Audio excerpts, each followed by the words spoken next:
Bien, bonjour les secondes. Nous poursuivons notre cours en histoire sur l'affirmation du pouvoir royal, qui fait l'objet du thème 3. Et donc, après avoir vu précédemment la politique mercantiliste menée par Colbert pour enrichir le royaume de France, nous allons voir que euh, pour le roi de France, la guerre va être un moyen de conquérir et d'unifier la nation. Donc, pour commencer ce grand C, je vous avais donné une activité à faire à l'aide justement des documents présents sur ce diaporama, donc il va servir de tous ces documents. Et puis vous deviez répondre à une série de questions assez nombreuses, mais bon, vous aviez 2 semaines de vacances pour y répondre. Donc si je prends par exemple la première question, quelle image Louis XIV veut-il donner de lui-même? Donc lorsque vous observez ce tableau qui représente Louis XIV en roi guerrier, Louis XIV au siège de Besançon, donc le tableau de gauche c'est le siège de Namur, le tableau de droite le siège de Besançon. Ici vous avez également Louis XIV en guerre dans la Flandre. Donc à chaque fois, donc ici le roi est sur le cheval blanc, hein, je précise. À chaque fois, le roi est présenté dans une attitude de roi guerrier. Le cheval est en train de se cabrer, donc il y a une idée un peu de domination. Ici, on voit que sur ce tableau, il tient son bâton de commandeur, hein, c'est-à-dire son bâton, pardon, de commandement, c'est-à-dire qu'il est le commandant des troupes. C'est lui qui va les mener à l'assaut, hein, du moins. C'est l'image qu'il voudrait donner de lui-même, hein, un roi guerrier, un roi soldat, un roi chef de guerre. Donc, il veut se donner une image donc de guerrier. Vous remarquez d'ailleurs que dans ce tableau, il est représenté également portant une armure. Or, l'armure, c'est pas évidemment un attribut qu'il porte habituellement quand il est là dans la cour de son château ou entouré des nobles déambulant dans les cours de son château. Évidemment, il ne porte une armure que pendant le combat. Alors, je vous rassure, hein, évidemment, il ne prenait pas ce risque-là, hein. Il n'était pas à la tête de son armée en train de combattre face aux soldats ennemis, hein. Il combattait, on va dire, de très loin, quoi. C'est-à-dire que le roi ne se battait jamais directement, évidemment. Alors, la seconde question s'intitulait Comment l'image du roi guerrier est-elle diffusée dans le royaume? Alors comment cette image du roi guerrier est diffusée? Eh bien, à travers des tableaux, comme on l'a vu pour la question 1, donc des tableaux qui le représentent en roi guerrier, où il est toujours dans la même attitude, à travers également des statues équestres, comme ici la statue équestre de Louis XIII, hein, qui se situait place Royale, qui est l'actuelle place des Vosges, hein, place des Vosges dont l'architecture est toujours présente, hein, qui est une place extrêmement connue, extrêmement belle dans le quartier du Marais à Paris. Et on vous dit qu'elle, d'ailleurs, cette statue sera fondue pendant la Révolution française pour en faire des canons. Donc on le représente sous forme de tableau, sous forme de statue, mais également on voit son effigie dans tout le royaume à travers les pièces de monnaie sur lesquelles ici il est représenté sur une face, et sur l'autre face on a représenté qui? Le dieu Mars, qui est le dieu de la guerre. Et on lit ici en latin Mars vengeur de la violation des traités. Donc nous avons un roi qui est associé au dieu Mars, qui serait le dieu vengeur contre ceux qui violeraient les traités. Donc en quelque sorte, il est associé à un dieu, et puis son effigie ainsi est diffusée dans tout le royaume, puisque la monnaie circule. Donc que ce soit à l'aide des tableaux, que ce soit à l'aide des statues équestres, que ce soit à l'aide des pièces de monnaie, l'image du roi est diffusée, un roi qui est guerrier, associé parfois même au dieu de la guerre chez les Romains, Mars, et on peut parler véritablement de l'ancêtre de la propagande. C'est ce que vous avez étudié en troisième, eh bien on le retrouve ici, hein, Staline ou Hitler n'ont rien inventé, hein, les rois de France faisaient déjà de la propagande. Alors la question suivante, je vous demandais de regarder comment évolue le territoire du royaume de France entre 1515, c'est-à-dire entre l'apogée, du moins le début du règne de François Ier et 1774, c'est-à-dire la fin du règne de Louis XV et l'arrivée du tristement célèbre Louis XVI. Donc comment évolue le territoire du royaume, dans quelle direction il évolue et quels sont les différents gains territoriaux et par quels souverains ils ont été gagnés ces territoires. À quelle date? Et puis, précisons, quel territoire manque-t-il encore par rapport à la France actuelle? Alors pour cela, il fallait se servir du document Nathan Le Quintrec, page 158, de votre diaporama. Donc comment évolue le territoire du Royaume de France entre 1515 et 1774? Donc déjà, il évolue dans quelle direction? Eh bien, il évolue surtout en direction de l'Est et en direction du Nord. Alors vous pouvez rajouter également un tout petit peu au sud-ouest, et puis la Corse sera rajoutée à la fin du règne de Louis XV. Quels sont les différents gains territoriaux? Eh bien, si on commence par les acquisitions de Henri II, donc le fils de François Ier, eh bien, Henri II acquiert notamment les trois évêchés de Verdun, Metz et Toul. Donc, ce sont trois évêchés présents en Lorraine et qui agrandissent le territoire. Ensuite, Henri IV, en Orange, va acquérir la Bresse et le Bugey, qui sont des régions qui correspondent grosso modo au département de l'Ain aujourd'hui et qui sont situées à l'est de Lyon, donc à la frontière avec la Suisse actuelle. Ensuite, en rouge, vous avez les acquisitions de Louis XIV. Donc, les acquisitions de Louis XIV, c'est essentiellement des acquisitions au nord, donc l'Artois, mais aussi à l'est avec l'Alsace et la Franche-Comté. Vous pouvez rajouter un tout petit bout de la Savoie, et puis ben, le comté du Roussillon qui correspond grosso modo à la Catalogne française, donc la région de Perpignan. Et enfin, vous avez les acquisitions de Louis XV. Donc Louis XV va acquérir le reste de la Lorraine, hein, ce qui manquait, ainsi que en 1768 la Corse. Alors il était temps, puisque un an plus tard va naître un Corse extrêmement célèbre qui s'appelle Napoléon Bonaparte. Donc il était temps qu'il acquiert ce territoire qui à l'époque était la possession de la République de Gênes, donc la France l'a tout simplement acheté.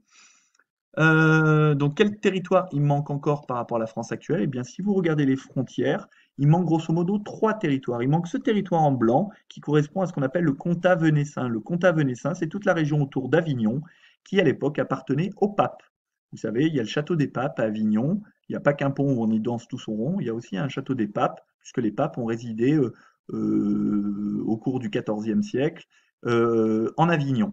D'ailleurs, c'est pour ça que vous trouvez des grands vignobles comme le Châteauneuf des Papes à côté d'Avignon.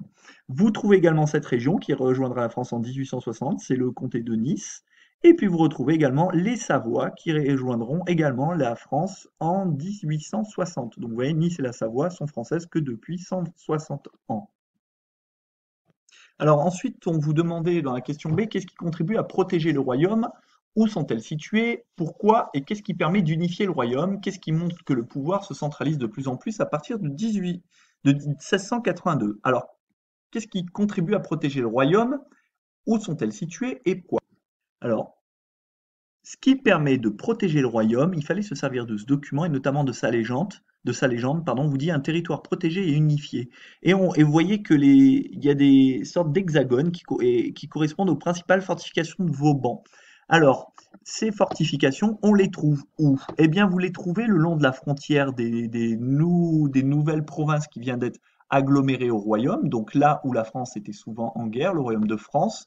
Donc d'abord ici, puis comme les territoires ont été gagnés là, eh bien il y a eu l'Alsace ensuite dont Louis XIV a récupéré les territoires. Donc vous trouvez à la frontière de l'Est et du Nord, vous trouvez également à la frontière avec les royaumes italiens, vous en trouvez beaucoup dans la région du Roussillon qui venait d'être acquérie par la France.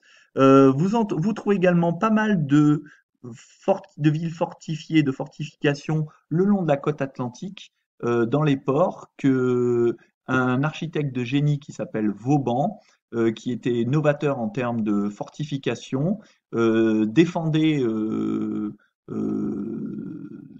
fortement par rapport à la menace, notamment de la puissante Angleterre. Donc c'est pour ça qu'ici vous trouvez de nombreuses fortifications le long des côtes pour défendre les villes du Royaume de France. Alors, l'ensemble des villes fortifiées par Vauban porte le nom de ceinture de fer. Vous voyez donc cette architecture très caractéristique, hein, de forme géométrique, avec plusieurs rangées de fortifications. L'objectif de ces fortifications était d'empêcher les boulets de pouvoir causer d'importants dégâts du fait donc d'inclinaisons très particulières des murs et d'essayer d'éviter au maximum que les fortifications aient des points faibles. À l'intérieur des villes, vous avez des rues rectilignes qui permettent donc aux troupes de pouvoir circuler extrêmement rapidement. Et donc, vous trouviez ce type de fortification très caractéristique dans toutes les villes fortifiées construites par Vauban, et ce qui forme ce qu'on appelle la ceinture de fer. Alors ensuite, on vous demandait qu'est-ce qui permet d'unifier le royaume. Eh bien, ce qui va permettre d'unifier le royaume, c'est notamment cet élément de la légende, les principales routes. Vous pouvez voir que avec des petits points là, toutes ces lignes, ce sont les routes le réseau routier qui va être construit entre le XVIIe et le XVIIIe siècle. Et donc vous pouvez voir qu'il y a énormément de routes qui ont été construites pour pouvoir relier plus rapidement les différents points du royaume entre eux. Par exemple, entre, je ne sais pas moi, Nantes et Bordeaux, mais aussi entre Paris et ses différents points.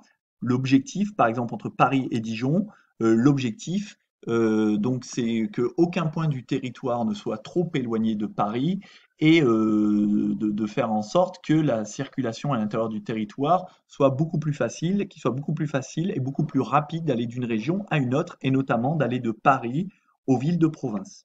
Donc on peut voir ça, notamment à travers ce document, pardon, celui-ci, voilà, qui vous montre la réduction des distances. Donc ici, vous voyez par exemple que pour faire un Paris-Angers, eh bien en 1765, il fallait 5 jours. Eh bien, à peine 15 ans plus tard, eh bien, il faut plus que 3 jours. Pour faire un Paris-Toulouse, en 1765, il fallait 13 jours. Eh bien, à peine 15 ans plus tard, il faut plus que 7 jours. On a presque divisé le temps de trajet par deux. Au passage, vous vous rendez compte, pour faire un Paris-Toulouse, 13 jours. Aujourd'hui, en train, il faut à peu près 6 heures, 6-7 heures. Lyon-Marseille, il fallait 5 jours, quand en 1780, il fallait plus que 2 jours. Donc on avait divisé le temps par deux. Donc les distances ne se réduisent pas, mais ce qui est le plus important, c'est qu'on réduit le temps de trajet. Donc le royaume est beaucoup mieux relié et donc ça contribue à l'unifier. Ensuite, dans la question E, on vous demande comment évolue le nombre de soldats mobilisés entre la guerre de 30 ans et la guerre de succession d'Autriche. Eh bien, pour cela, il suffisait de regarder ce document qui s'intitule Des armées plus nombreuses. Et vous voyez que pendant la guerre de 30 ans, il y avait 125 000 soldats engagés dans les armées royales, alors que lors de la guerre de succession d'Autriche, on est à 390 000 soldats. Donc le nombre de soldats a été multiplié par environ 3 entre le début et la fin du règne de Louis XIV, c'est-à-dire à peu près une cinquantaine, soixantaine d'années. Donc on a triplé le nombre de soldats. Question F, on vous demande quelles sont les causes du déficit de l'État. Eh bien pour cela, il suffit de regarder ce document qui est très significatif. Les finances de l'État en constant déficit. Vous avez en rouge l'écart entre le revenu et les dépenses en tonnes d'argent. Donc d'un côté, on a les bénéfices, de l'autre côté, le déficit. Et on voit bien que l'État était rarement en bénéfice, il a surtout été en déficit, hein, et le déficit est particulièrement fort à chaque fois qu'il y a eu une période de guerre. Regardez après la guerre de 30 ans, aux environs de 1650, eh bien, on a un déficit qui s'accroît. Puis regardez après la guerre de la Ligue d'Augsbourg, on a un déficit qui plonge aux alentours de 1700. Et regardez de même, donc la croissance de la France au point de vue économique reprend, puis on arrive à la guerre de 7 ans, et hop, de nouveau, le déficit s'accroît, ce qui vous montre qu'à chaque fois que la France entre en guerre, eh bien ses finances, le financement pardon, de ces guerres lui coûte extrêmement cher. Il faut nourrir, il faut donner une solde à ces 390 000 soldats, et ça coûte extrêmement cher, et il faut leur acheter des armes, il faut acheter construire des canons, etc. Tout cela coûte très cher.